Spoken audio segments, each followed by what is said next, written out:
Shalom, Yahawah. First and foremost, I would like to give all glory, honor, and infinite praises to Yahawah, Bahasham, Yahawashi, Bahasham, Chachadash. Double honors to the beloved elders and the apostles at Great Millstone that taught me this truth. Peace and salutations to all you hopeful elect Akim out there laboring that are pushing this word in truth and in sincerity.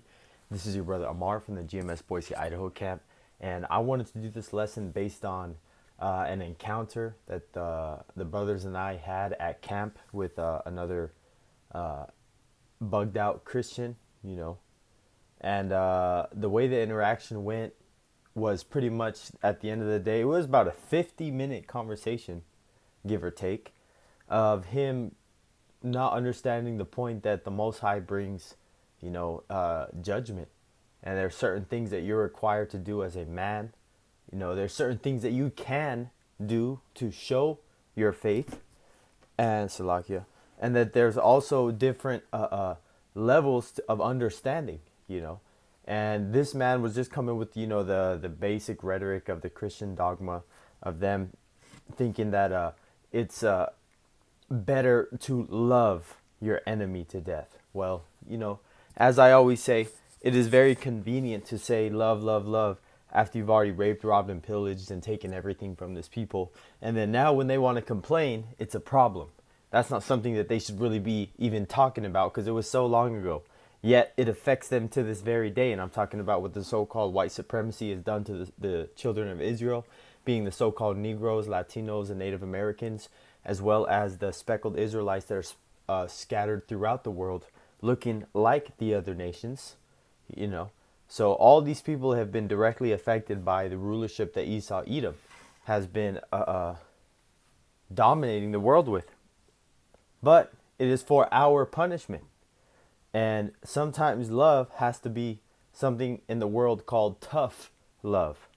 So what this man didn't understand, and I was looking for a little clip, but it's just the brother and I teaching. You can't really see the man, So the point is, something that we well understand. These Christians always try to push love, So, and I just have this picture up here to show you that this is the stick that we hold out, because the Most High is for all these people, but he is only going to be for the 1/3 in this day. 2/3 of the Israelites are going to die, with the 1/3 being the elect, and then you have the 144,000, which are a part of the elect. But this is Zechariah 13:8, just to qualify it. This is, and it shall come to pass that in all the land, saith the Lord Yahawah, 2 parts therein shall be cut off and die, but the 1/3 shall be left therein. So that 1/3 being left is going to be the ones saved. 2/3 therein shall be cut off and die, it says literally. So is that all love if the Most High loves his people and he's going to, unalive 75% more, of his people? Whatever percentage that is, Salakia. But let's just 1/3 he's going to save. Man, so where's the love in that? And I have these couple scriptures, because what is us showing love to the Most High? This is what John 14:15 says about that. This is, if ye love me, keep my commandments. So it's your manner of lifestyle, what you do, the way you teach this doctrine, the way you represent the Most High, Yahawashi and his word, the way you teach it, your daily conduct, all that applies.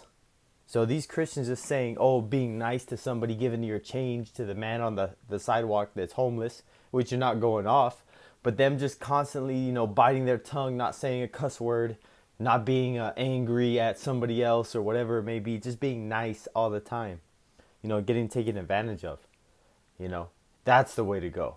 No, that's not what it means, Continuing, this is because people try to say that what is love, and like I gave you the example, it's an emotional thing to them, but to the scriptures it is completely something different. You showing that you love Yahawashi is you keeping his commandments. But this is Ecclesiastes 12:13. Let us hear the conclusion of the whole matter. Fear the Most High and keep his commandments, for this is the whole duty of man. So after you hearing that, I want to read this again, John 14 and 15. If ye love me, keep my commandments. And that is something very, very straightforward that you can do and to show that you love Yahawashi. And I guarantee the Christian that we were talking to probably still ate pork, shrimp, crab, lobster, did Christmas, all the pagan Babylonian holidays, did Halloween, went above and beyond to dress up on Halloween so when the little fucking gremlins come to his door, he has a big old pot of candy to give them. You know, he was giving me one of those vibes of one of those dads of that he's just so nice. He's just giving candy to the neighborhood kids. You know, it's just Halloween. It's just love. You know, that's the type of mentality these dumbass Christians have. But this is James 2 and 26, because one of the other things that he argued was, you know, you don't have to do anything to show that you love the Most High. Well, the scriptures that I read before obviously say different. This is James 2 and 26. For as the body without the spirit is dead, so faith without works is dead also.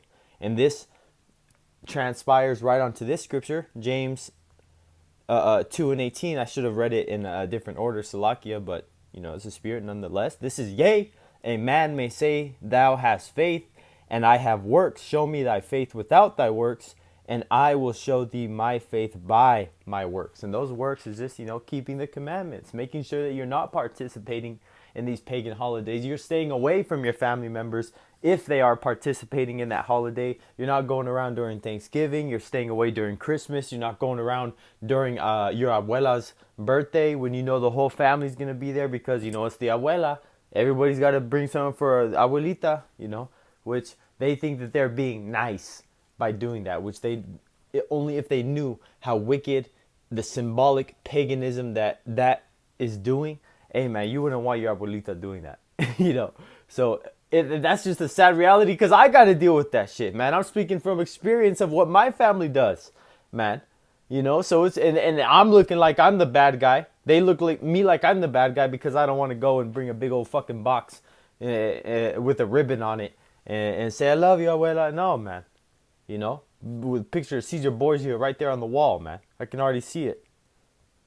So, hey, man, you know, that's all I wanted to say, because it's something that is very real that every Israelite has to deal with, of people thinking that you got to be a nice guy in this society. That's not true.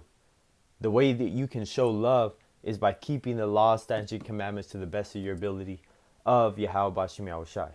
You know, try to, you know, pattern your life according to righteousness and not according to wickedness. So Lord willing that this lesson was edifying unto the elect. Till next time, I'd like to give all glory, honor, and infinite praises to Yahawah, Bahasham, Yahawashi, Bahasham, Rakak, Babash, and double honors to the beloved elders and the apostles, that great millstone that taught me this truth.